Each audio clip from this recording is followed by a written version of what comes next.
قاضی ایاز فرماندے نبی علیہ السلام دی ظاہری حیات وچ ایک اٹھ جھلا ہو گیا، اٹھ صحابی نے انہوں دروازہ بند کر دیتا، اندروں باغ بند کر کے نہ باہروں دروازہ بند کر دیتا۔ میرے آقا و مولا حضرت عبداللہ بن جعفر نہ تشریف لے گئے باغ دی طرف، تے باغ دا دروازہ بند۔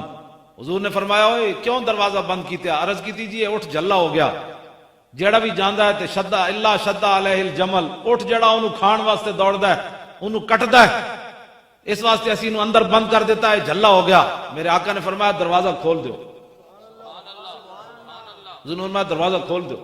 جدوں دروازہ کھولیا تے قاضی ایاز فرماندے اٹھ نسدا نسدا آ کے حضور دے سامنے ڈہ پیا، انہیں لمے لمے بل زمین اتے رکھ دیتے۔